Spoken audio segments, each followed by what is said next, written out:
आप सभी को नमस्ते। स्वागत है सानिध्यम योग में, जिसके माध्यम से आप लोगों को योग दर्शन के सैद्धांतिक सत्र का एक विषय के एक कोर्स के रूप में, पाठ्यक्रम के रूप में अध्ययन करवाया जा रहा है। इसके साथ साथ आज बड़ा ही पावन पर्व है रक्षाबंधन और श्रावणी उपाक्रम। इस पर्व पर आप सभी लोगों को बहुत बहुत हार्दिक शुभकामनाएं हैं कि आप लोग जो है इस पर्व को बहुत ही धूमधाम से, बहुत ही तल्लीनता के साथ, एक दूसरे के साथ सह प्रेम, सह रक्षा की भावना लेकर के एक दूसरे के प्रति सूत्र जो बांधे हैं वो परिवार के प्रति, समाज के प्रति, राष्ट्र के प्रति हमेशा बनी रहे। इसी शुभकामना के साथ आप सभी लोगों को पुनः से धन्यवाद है, आभार है, नमस्कार है। तो चलते हैं, आज हम योग दर्शन के सैद्धांतिक सत्र के अगले 15वें सत्र में, जिसमें हम असंप्रज्ञात समाधि के उपाय प्रत्यय का जो दूसरा प्रकार है उसके बारे में अध्ययन करेंगे, समझेंगे, उसकी व्याख्या करेंगे। इससे पहले मैं आपको बता दूं कि जो भाव प्रत्यय विदेह प्रकृति लय नाम, यानी कि जो आपने भाव प्रत्यय जो समाधि के बारे में पढ़ा, समझा कि ये भाव प्रत्यय क्या है, ये भाव प्रत्यय में क्या होता है, प्रकृति और यानी कि संसार से और जो जड़ जीव जो आत्मा है इसका प्रत्यक्षीकरण हो जाता है एक दूसरे के बीच में, एक दूसरे के प्रति, और व्यक्ति असंप्रज्ञात समाधि में प्रवेश कर जाता है। यहाँ तक आपने पढ़ा था। अब महर्षि पतंजलि ये कह रहे हैं कि उपाय प्रत्यय के सूत्र को जब हम पढ़ेंगे तो किस किस तरह के उपाय करके आप असंप्रज्ञात समाधि में जा सकते हैं, असंप्रज्ञात समाधि को प्राप्त कर सकते हैं। तो सूत्र हम पढ़ते हैं। साधनपाद का 20वां श्लोक है, ऐसा समाधिपाद का, क्षमा करें, समाधिपाद का 20वां श्लोक है। श्रद्धा वीर्य स्मृति समाधि प्रज्ञा पूर्वक इतरे शाम। अब हम इसके अर्थ को समझेंगे। ये हमारा सूत्र हो गया कि श्रद्धा का मतलब होता है कि योग के प्रति तीव्र इच्छा, तीव्र इच्छा से मतलब है। तो जब समाधि में हम गए हैं तो किसकी इच्छा होनी चाहिए? संसार की तो होनी नहीं चाहिए। तो योग के प्रति तीव्र इच्छा, श्रद्धा का मतलब। फिर वीर्य का मतलब उत्साह, वीर्य का मतलब अर्थ ऊर्जा से लेंगे और उत्साह से लेंगे। फिर स्मृति है, स्मृति मतलब योग के जो योग में जो सहायता देने वाले जितने भी साधन हैं उनको करने के बाद जो स्मृति बनती है, उस स्मृति की बात करते हैं कि सदा स्मरण रहे, याद रहे। अब फिर जो चौथा इसमें शब्द है वो समाधि का है। समाधि मतलब चित्त की एकाग्रता से है, चित्त का एकाग्र होना है, यानी कि संप्रज्ञात समाधि की प्राप्ति, यानी कि संप्रज्ञात समाधि तक व्यक्ति पहुंच गया है, उसे समाधि समझते हैं। समाधि का अर्थ यही लेंगे। फिर जो है अब प्रज्ञा आता है। प्रज्ञा मतलब ज्ञान। समाधि से ऋतंभरा प्रज्ञा का उत्पन्न होना। जो संप्रज्ञात समाधि है उससे जो है, जो ऋतंभरा नामक, जो प्रज्ञा नामक, जो ऋतंभरा नामक जो विवेक प्राप्त होता है, जो ज्ञान प्राप्त होता है, उसको प्रज्ञा कहते हैं। यानी कि उसके द्वारा असंप्रज्ञात समाधि प्राप्त होती है। तो इसका हम पूरे का एक एक अर्थ को हमने जाना कि ये क्या है, श्रद्धा क्या है, विधि क्या है, स्मृति क्या है, समाधि क्या है और प्रज्ञा क्या है। इसकी एक एक अर्थ को हमने जाना कि ये इसका ये मीनिंग होता है। अब इसके हम पूरे अर्थ को मिला करके इसका हम अर्थ समझेंगे कि इस सूत्र का अर्थ क्या है। तो महर्षि पतंजलि कहते हैं कि श्रद्धा, वीर्य, स्मृति, समाधि और प्रज्ञा, इन उपायों के द्वारा जो समाधि प्राप्त होती है वह उपाय प्रत्यय नामक असंप्रज्ञात समाधि कहलाती है। एक बार और इसको समझ लीजिए कि श्रद्धा, वीर्य, स्मृति, समाधि, प्रज्ञा, इन उपायों से जो समाधि प्राप्त होती है, इन 5 उपायों से जो समाधि प्राप्त होती है उस वह उपाय प्रत्यय नामक असंप्रज्ञात समाधि कहलाती है। ये असंप्रज्ञात समाधि की परिभाषा हो गई या अर्थ हो गया। अब हम एक एक चीज़ की व्याख्या करेंगे, इसमें एक एक जो स्टेप उपाय बताए हैं महर्षि पतंजलि ने, उन उपायों को समझेंगे तो बहुत अच्छी तरह से इसको हम समझ पाएंगे। इसकी व्याख्या के द्वारा हम इन उपायों को समझेंगे। तो अब आता है श्रद्धा। श्रद्धा का मतलब तीव्र इच्छा। श्रद्धा कहते हैं ना कि किसी के प्रति श्रद्धा होना चाहिए। और दूसरी चीज़ क्या है कि जब तक किसी के प्रति श्रद्धा नहीं होती है तब तक जो है हम उस चीज़ को ग्रहण नहीं कर पाते, हम उस चीज़ को ग्रहण भी नहीं करते हैं। तो यहाँ श्रद्धा से मतलब है कि जब असंप्रज्ञात समाधि में जब आप पहुँच गए हैं तो ऐसी श्रद्धा नहीं जो आजकल की जो श्रद्धा करते हैं लोग। किसी के प्रति भी श्रद्धा कर लेते हैं, किसी मूर्ति के प्रति श्रद्धा कर लेते हैं, किसी देवी देवता के प्रति कर लेते हैं, किसी साधु संत महात्मा के प्रति श्रद्धा बन जाता है, किसी व्यक्ति विशेष के प्रति श्रद्धा बन जाता है। तो वो श्रद्धा से हमारा इससे कोई लेना देना नहीं है, क्योंकि संसार के प्रति, संसार की वस्तुओं के प्रति जितनी श्रद्धा है वो हमें संसार में ही डुबोने वाली है। हम उसके प्रति श्रद्धा नहीं रखना है। महर्षि पतंजलि ने कहा है कि योग के जो अभ्यास हैं, योग के जो साधन हैं, योग के जो महर्षि पतंजलि ने अष्टांग योग के जो 8 साधन बताए हुए हैं उनके प्रति श्रद्धा रखना है। जब उनके प्रति श्रद्धा रखेंगे तब हम जा करके हम अपने जीवन को उस असंप्रज्ञात समाधि से लेकर के असंप्रज्ञात समाधि तक पहुंचा पाएंगे। उस श्रद्धा की बात करते हैं महर्षि पतंजलि। अब बहुत लोग पूछते हैं कि श्रद्धा तो हम करते हैं, हमारा बड़ा ही मन अध्यात्म में लगता है। अध्यात्म का मतलब ही नहीं पता है। अध्यात्म का केवल मतलब है कि पूजा पाठ करना, ये कर्म कांड से मतलब नहीं है। श्रद्धा आप जहाँ पे रख रहे हैं वो श्रद्धा हो सकता है कि आपके जीवन से संबंधित, केवल बाह्य रूप से संबंधित हो, आंतरिक रूप से न हो, तो ये आपको वहाँ तक नहीं पहुँचा सकता है। तो श्रद्धा हमें किसका होना चाहिए? जो मोक्ष मार्ग के साधन हैं उनके प्रति श्रद्धा करने की बात महर्षि पतंजलि कहते हैं। या कोई योगी अगर पूर्व जन्म का संस्कार लेकर के अगर उसके अंदर श्रद्धा नामक उपाय को उसने साधा है तो अगर दूसरा जन्म लेता है तो वो केवल अगर श्रद्धा कर देता है, केवल वो स्मरण मतलब योग के जो साधन है उनके प्रति श्रद्धा रखता है, और तो भी वो इस उपाय के द्वारा जो है संप्रज्ञात समाधि के से असंप्रज्ञात समाधि में पहुंच सकता है। दूसरा है वीर्य। वीर्य मतलब एक तो देखिए सप्त धातुएं हैं, सप्त धातुओं का जो 7वां भाग है उसे वीर्य कहते हैं। जो स्त्री के अंदर रज होता है और पुरुष के अंदर वीर्य होता है। तो ये देखिए इसी को ऊर्जा भी कहते हैं। और जो वीर्य बना हमारे शरीर में रहता है, यही वीर्य जो है उत्साह उत्पन्न करता है। वीर्य अगर क्षीण हो गया है जिस व्यक्ति के जीवन से, तो वो व्यक्ति जो है निरुत्साह हो जाता है, उसको किसी भी कार्य के प्रति उत्साह नहीं रहता है।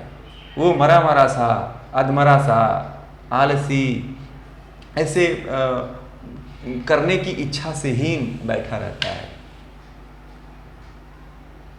इसीलिए जो है हमारे जितने भी शास्त्र हैं, ऋषि मुनि हैं, जितने भी योगी हैं, उन्होंने अपने जितने भी उनके सैद्धांतिक ग्रंथ हैं उन ग्रंथों में वो सभी ऋषि मुनियों ने वीर्य की रक्षा की बात कही है। वीर्य की रक्षा का मतलब कि जब तक वीर्य हमारे शरीर में संरक्षित नहीं रहेगा, तब तक हम शारीरिक रूप से, मानसिक रूप से, आध्यात्मिक रूप से मजबूत नहीं बन पाएंगे। तो आज का समय ऐसा है कि बहुत लोग यही मान लेते हैं कि अब तो वीर रक्षा की बात, ब्रह्मचर्य की बात आ गई, तो सोचते हैं कि अब तो सन्यासी की बात करते हैं, कुछ दूसरे स्तर की बात करते हैं, हम तो गृहस्थ जीवन में रहते हैं, हम तो हमारा जीवन गृहस्थी का है, हम तो इस तरह रहते हैं, और हमें जो ये पुस्तक और हमें जो किताबें हमें जो ज्ञान दे रही है ये हमसे बहुत परे है, ये तो हमारे स्तर की बात ही नहीं है, हम तो छोटे लोग हैं, ये तो बड़े बड़े योगियों की बात है, बड़े बड़े लोगों की बात है। तो इसी तरह समाज जो है इसको शरीर से न जोड़ करके, इसको स्वास्थ्य से न जोड़ करके एक व्यक्ति विशेष के प्रति जोड़ दे रहा है, और इसको व्यक्ति विशेष से जोड़ देने के कारण ही इसके महत्व को आज तक दुनिया नहीं समझ पा रही है। इसका महत्व इतना है कि अगर आपने इसको संरक्षित कर लिया रज और वीर को, तो आपके अंदर 24 घंटा किसी भी कार्य के प्रति, चाहे आप अपना घर से संबंधित किसी कारोबार से संबंधित कार्य कर रहे हैं, तो उसके प्रति भी उत्साह बना रहेगा, रुचि बनी रहेगी आपकी। आजकल देखा जाता है कि कोई कार्य तो करते हैं मगर उसके प्रति रुचि नहीं होती है, किसी के कहने पे कर लेते हैं, मजबूरी बस कर लेते हैं, मगर उसमें कोई उत्साह नहीं होता है। इसलिए देख रहे हैं जितने भी दुनिया में काम हो रहे हैं उसको कराने वाला कोई और है, और सभी लोग उसके पीछे पीछे चलने वाले रेल के बोगी बन जाते हैं, डिब्बे बन जाते हैं, क्योंकि वो अपने शक्ति को पहचान नहीं पाते हैं। केवल इंजन के पीछे पीछे चलना अपने आप को एक ध्येय मान लेते हैं, क्योंकि उनको चेष्टा नहीं करनी है, उनको उत्साह नहीं दिखाना है, उनको निरुत्साह जीवन ही उनको पसंद आता है। बस अब इसी में पड़े रहो, कौन झंझट पाले। तो वीर का इतना महत्व है। वीर का मतलब है कि जब आप शरीर के धातुओं को जब तक आप पुष्ट नहीं करेंगे, तब तक वीर की रक्षा नहीं हो पाएगी, ना ही आपके अंदर ऊर्जा उत्पन्न होगी, ना ही आपके अंदर उत्साह उत्पन्न होगा। जिस वीर का मतलब हमने उत्साह बताया था, उसका लक्ष्य नहीं पूरा हो पाएगा। तो उत्साह अब किस में करना है? अब देखिए, उत्साह अब जब हम असंप्रज्ञात समाधि की बात करते हैं, उपाय प्रत्यय की बात करते हैं, तो हमें उत्साह किसका होना चाहिए? हमें उत्साह जो है समाधि के साधनों का होना चाहिए, समाधि के साधनों को करने का होना चाहिए। जो समाधि के साधन हैं, धारणा है, ध्यान है, समाधि है, ये है समाधि को पहुंचाने वाले साधन हैं। यम नियम है, प्राणायाम है, प्रत्याहार है। ये अगर इसका हम पालन करते हैं तो हम समझिए कि हमारे अंदर उत्साह का सही उपयोग कर पाएंगे। नहीं तो उत्साह उत्पन्न होता है, आप उसको सांसारिक विषयों में लगा देंगे तो उत्साह निरर्थक ही जाएगा। आपको हजारों तरह के जीवन में उत्साह उत्पन्न होते हैं। 50 साल जीते हैं तो, 60 साल जीते हैं तो, 40 साल जीते हैं तो, ये जितना आपका जीवन होता है, ये जितने तरह का जीवन होता है, वो सभी जीवन में आपको हर समय हर क्षण उत्साह आता है। फर्क होता क्या है कि वो उत्साह को हम पूरा करते हैं तो हमारे जीवन में हमेशा दुख ही प्राप्त होता है। तो क्यों ना हम ऐसे उत्साह, अपने उत्साह को उस परमात्मा के तरफ क्यों ना लगा दें कि हमको जीवन भर आनंदमय रहूं, जीवन को सफल बना लूं, थोड़ा सा उत्साह का उपयोग करके। तो कहते हैं कि उत्साह ही होना चाहिए व्यक्ति को। हठ प्रदीपिका में भी कहा गया है उत्साह होना चाहिए। महर्षि स्वात्माराम, योगी स्वात्माराम भी कहते हैं कि अगर योगी के अंदर उत्साह नहीं है तो योग को नहीं प्राप्त कर सकता है। वही बात जो है, वही सूत्र को, वही उपाय को जो है महर्षि पतंजलि कह रहे हैं, और इन सभी से पहले महर्षि पतंजलि थे। और महर्षि पतंजलि ने इस बात को योग सूत्र में कह दिया है कि उत्साह होना चाहिए, यानी कि वीर्य। जब तक वीर्य रहेगा तभी आपके अंदर उत्साह आएगा। इसको स्वास्थ्य की दृष्टि से देखिए, अपने जीवन के प्रति जोड़ करके देखा करिए। ऐसे नहीं देखना है कि वीर्य का मतलब कि आजकल जो सामान्य रूप से प्रचलित है वैसा नहीं है। आपको एक गृहस्थ जीवन जीना है। प्रकृति भोग और अपवर्ग दोनों के लिए मिली हुई है, तो हम अपवर्ग की तरफ भी इसको लेके जाएंगे तो ही हम सफल हो पाएंगे। अगर भोग की तरफ लेके जाएंगे तो ये तो भोग की तरफ जाती ही जाती है। इसका मार्ग ही वही है, उधर बहने का। इधर बहना आपको बहाना है। तो दो रास्ते हैं, तो दोनों रास्तों को आपको चुनना है। तो अब ये आपके अंदर क्या होना चाहिए, जो दूसरा पार्ट है, आपको वीर्य यानी कि आपके अंदर उत्साह होना चाहिए, तभी आप समाधि को असंप्रज्ञात समाधि को प्राप्त कर सकते हैं, संप्रज्ञात समाधि प्राप्त करने के बाद। ठीक है, अब अगला जो आता है वो है तीसरा जो उपाय है वो स्मृति है।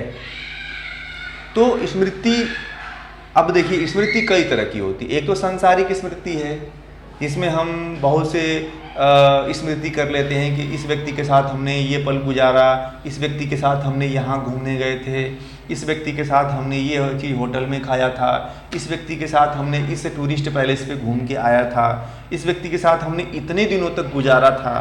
तो ये जो स्मृति है ये हमारे जीवन में समाधि के मार्ग की तरफ ले जाने के लिए कोई काम नहीं आती है। इस तरह की स्मृति को महर्षि पतंजलि कहते हैं कि ये चित्त की वृत्ति है। इस तरह की स्मृति को आपको अपने भीतर नहीं लाना है। स्मृति का वर्णन हुआ है, स्मृति को वृत्ति भी कहा गया है, मगर एक स्मृति है, इसमें जो उपाय प्रत्यय में इस स्मृति के का अलग ही स्वरूप है।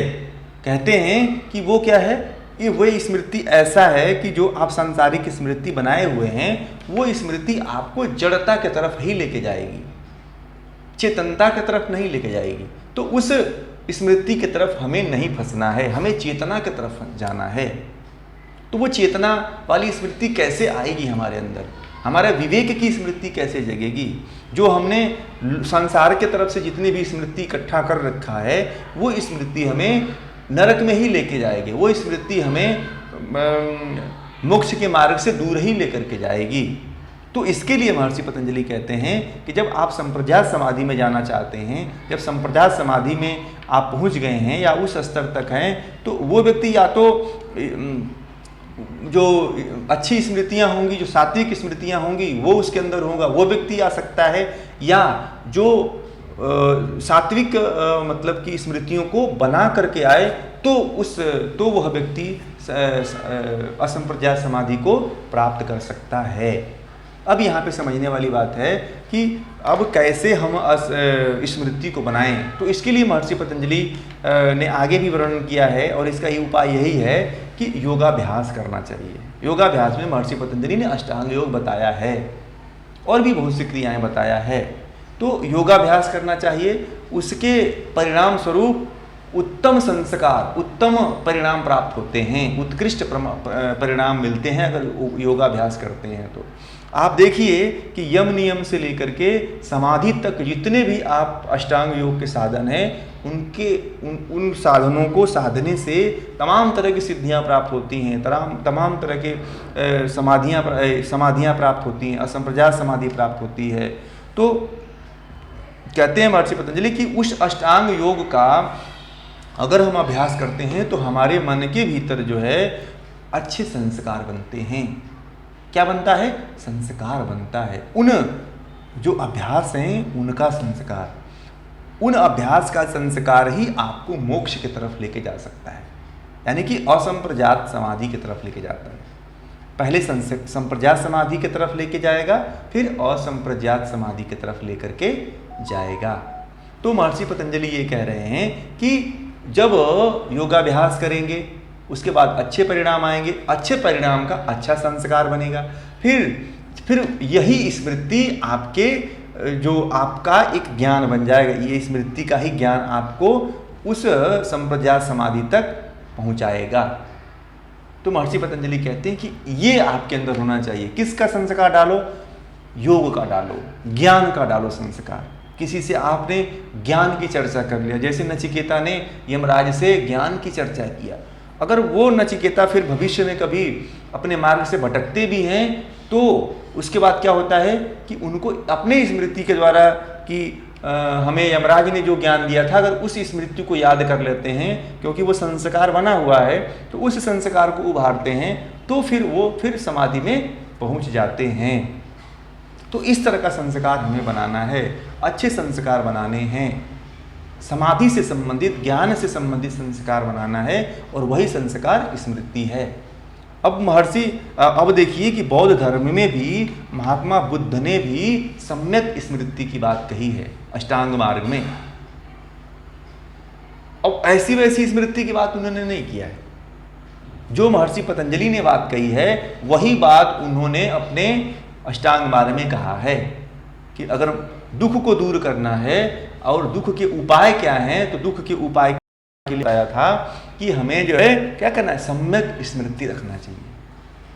सम्यक स्मृति अगर आपके अंदर नहीं है तो जैसे तब नहीं है तो फिर आप समाधि तक नहीं पहुंच पाओगे। वही बात महर्षि पतंजलि कह रहे हैं कि सम्यक स्मृति रखो, यानी कि कैसा रखो, योग की स्मृति रखिए, योगाभ्यास की स्मृति रखिए, यम नियम की स्मृति रखिए, प्राणायाम की स्मृति रखिए, आसन की स्मृति रखिए, धारणा की स्मृति रखिए, ध्यान की स्मृति रखिए और समाधि में संप्रज्ञात समाधि की स्मृति रखिए। तब जाकर के आपको असंप्रज्ञात समाधि की प्राप्ति होती है। ऐसी स्मृति होनी चाहिए। आजकल पता नहीं कौन कौन सी स्मृतियों में लोग जीते हैं और इसी पुरानी स्मृतियों को लेकर के तो ही जड़ है, जिनका मतलब ही जड़ है, जिनका फल ही जड़ होगा और जिनका फल भी हमें गर्त में ही लेकर के जाएगा, उन्हीं स्मृतियों के प्रति हम अपने पूरे जीवन को बिताना चाहते हैं। ऐसे ऐसे लोग हैं जो पुरानी पुरानी स्मृतियों का ऐसे स्मृतियों को याद करके रखते हैं स्मृतियों का कोई मतलब नहीं है और ये स्मृतियां हमें बार बार इस संसार में लेकर के आएंगी और उसी को कहते हैं कि यही सब कुछ है। अपने मन से मान लेते हैं कि ईश्वर कर रहा है, अपना दोष नहीं देते हैं, अपनी चेतना को नहीं उभारने का प्रयास करते हैं। यह है आलस्य। इसको आलस्य कहते हैं कि अगर योग के अभ्यास में भी अगर आप आलस्य करते हैं तो वो भी आलस्य है। भगवान को प्राप्त करने में भी आलस्य करते हैं और तरह तरह के मतलब सिंपल उदाहरणों से उसे मतलब रोकने का प्रयास करते हैं, उसे बहलाने का प्रयास करते हैं, तो ये भी आलस्य की कैटेगरी में आता है। तो हमें इस तरह की स्मृति रखनी है, अच्छी स्मृति रखनी है। फिर जो है जो चौथा उपाय है वो समाधि का है। महर्षि पतंजलि जो है समाधि की बात कहते हैं। वो समाधि कौन सी समाधि? संप्रज्ञात समाधि की बात करते हैं कि अब वो कैसे बनी रहेगी। तो महर्षि पतंजलि कहते हैं कि हमें अभ्यास करना है। जब तक जीवन है हमारा या जीवन मिल गया है हमें या पूर्व जन्म के संस्कार के द्वारा मिल गया है तो हमें अभ्यास करना है। जब तक हम अभ्यास नहीं करेंगे तब तक संप्रज्ञात समाधि की प्राप्ति नहीं होगी। जब संप्रज्ञात समाधि की प्राप्ति हो जाएगी अभ्यास करते करते तो संप्रज्ञात समाधि और उत्कृष्ट हो जाएगी और उसकी उन्नत अवस्था प्राप्त हो जाएगी। और जब उन्नत अवस्था प्राप्त हो जाएगी तो यही समाधि जो है असंप्रज्ञात समाधि का साधन बन जाती है। महर्षि पतंजलि ये कहते हैं। अब ये यात्रा कहाँ से देखिए कैसे पूरी होती है कि जब आप अभ्यास करते हैं, जब योग के अष्टांग मार्गों का जब अभ्यास करते हैं, चित्त के वृत्तियों को निरोध करने का जो अभ्यास करते हैं और वैराग्य उत्पन्न करते हैं, जब अभ्यास करेंगे, अभ्यास के साथ साथ आपके अंदर जो प्रकृति है, प्रकृति और आत्मा और ईश्वर के प्रति जब तक वैराग्य नहीं पैदा होता है तब तक आप संप्रज्ञात समाधि में पहुंचने के बाद भी जो वृत्तियों के संस्कार है वो संस्कार नहीं नष्ट होते हैं। जब वो संस्कार नष्ट होते हैं, जब भव प्रत्यय के द्वारा, भव प्रत्यय में जो है प्रकृति और जीवात्मा का अलग अलग का जो साक्षात्कार होता है उससे भी वैराग्य जब उत्पन्न हो जाता है तब हमें जाकर के असंप्रज्ञात समाधि प्राप्त होती है। तो कहते हैं महर्षि पतंजलि की संप्रज्ञात समाधि की जो है उपाय कर लो। अगर उस स्तर तक कोई पहुंचा है तो, या उस स्तर तक पहुंच करके उसका भी उपाय अगर करते हैं तो भी हम असंप्रज्ञात समाधि को प्राप्त कर सकते हैं। तो अगर नहीं हम साधन इसका उपाय करेंगे तो हम असंप्रज्ञात समाधि को नहीं प्राप्त कर पाएंगे। फिर जो है जो पांचवा उपाय महर्षि पतंजलि बता रहे हैं वो प्रज्ञा है। प्रज्ञा है मतलब ज्ञान। अब इसमें महर्षि पतंजलि कह रहे हैं कि प्रकृति मतलब संप्रज्ञात समाधि, संप्रज्ञात समाधि की उन्नत जो अवस्था है, उत्कृष्ट अवस्था जो कहते हैं, संप्रज्ञात समाधि की जो उत्कृष्ट अवस्था है उससे जो है प्रज्ञा प्राप्त होती है।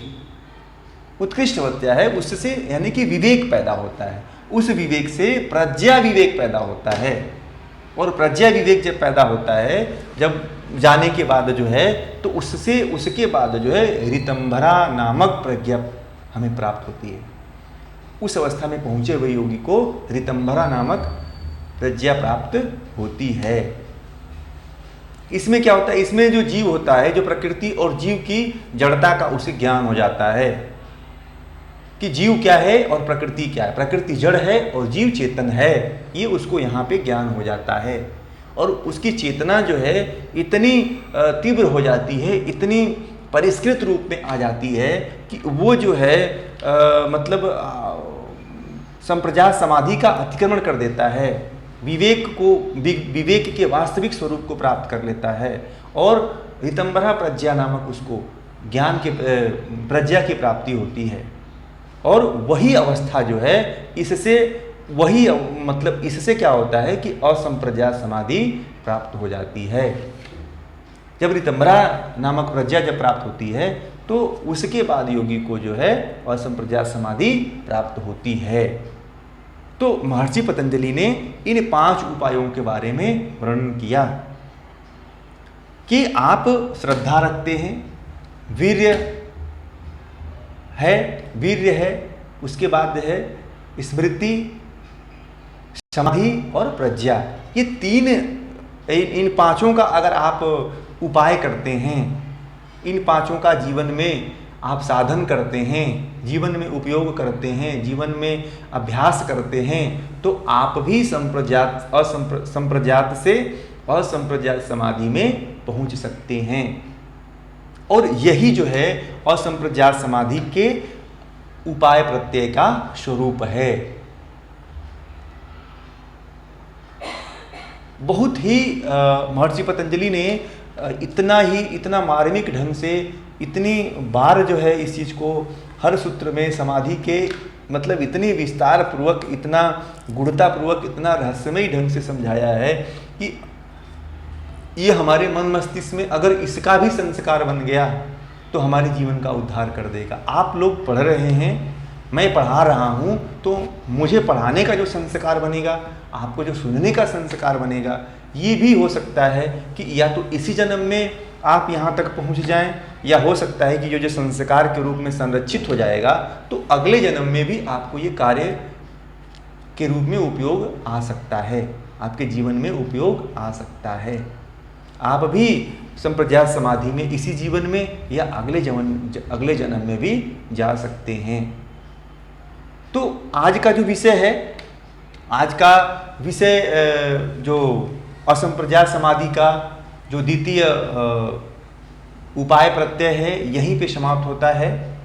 अगर आप लोगों का कोई प्रश्न है, नहीं समझ में आया है, तो आप इस प्रश्न को पूछें, आपको हम बताएंगे।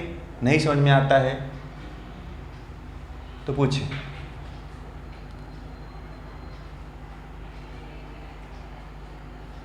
ठीक है, चलिए तो आज इस विषय को यहीं पे हम समाप्त करते हैं। आप सभी लोगों का बहुत बहुत धन्यवाद है, आभार है कि आप सभी लोग इस सानिध्यम योग क्लास के साथ जुड़ रहे हैं और ऐसे ही अपने दोस्तों, मित्रों को, साथियों को भी जोड़ें जो इससे अनभिज्ञ हैं, जो योग के यथार्थ स्वरूप को जानना चाहते हैं, जो योग के वास्तविक स्वरूप को जानना चाहते हैं और अपने जीवन को सुखमय बनाना चाहते हैं, इस दुखमय जीवन से उस परमात्मा को जानना चाहते हैं। तो इस योग ज्ञान गंगा के साथ जुड़ें और जितना हो सके यथार्थ स्वरूप को समझें और जानें और लोगों को भी जनाएं। इसी शुभकामना के साथ आप सभी लोगों को फिर से नमस्ते, आभार, धन्यवाद।